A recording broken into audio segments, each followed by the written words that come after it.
9.19 군사합의의 구체적 내용과 폐기론이 나오는 배경이 무엇인지 정치부 김태희 기자와 더 알아보겠습니다. 어서 오십시오. 기억에 가물가물합니다. 9.19 군사합의 무엇이었고 어떻게 만들어졌는지부터 먼저 설명을 해주시죠. 네, 한마디로 한반도의 군사적 긴장을 완화하자는 취지에서 만들어진 합의입니다. 2018년을 돌아보면 당시 문재인 정부가 추진하던 한반도 평화 프로세스에 훈풍이 불 때였는데요.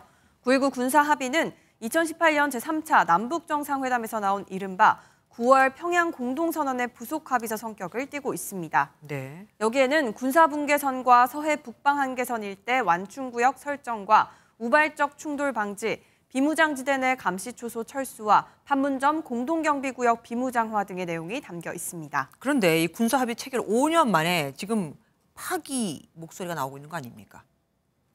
네, 맞습니다. 이 최근 신원식 국방부 장관 후보자가요, 남북 9.19 군사합의 파기를 언급하면서 다시 9.19 합의 무용론이 대두되고 있기 때문입니다. 네네. 이 국방백서에 따르면 북한은 9.19 합의 이후 17차례 합의를 위반했는데요. 지난해 북한 소형 무인기 5대가 서울 경기 북부 지역을 침범했던 사실 기억하시죠? 그럼요. 네, 이 역시도 합의 위반 사항인데 당시 윤 대통령도 경로하며 북한이 다시 침범할 경우 군사합의 효력 정지를 검토하라고 지시한 바 있었죠. 네. 심지어 대응 성격으로 합의 위반을 감수하면서까지 무인기를 북에 침투시켰습니다.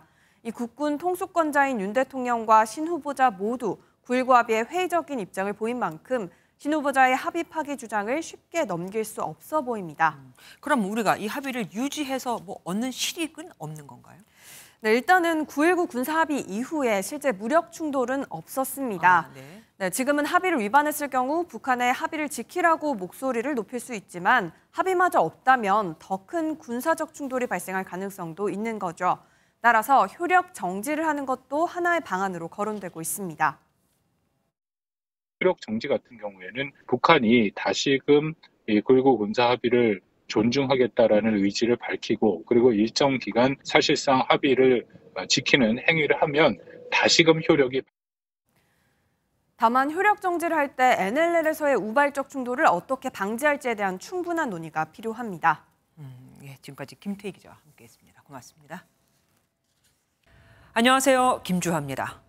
공정하고 신속한 MBN 뉴스 유튜브를 통해서도 만나보실 수 있습니다. 특히 더 많은 뉴스와 라이브를 보고 싶으시다면 오른쪽을 눌러서 구독하시면 됩니다. 어렵지 않죠? 빠르고 정확한 뉴스로 계속 찾아뵙겠습니다. MBN 뉴스를 시청해 주신 여러분 고맙습니다.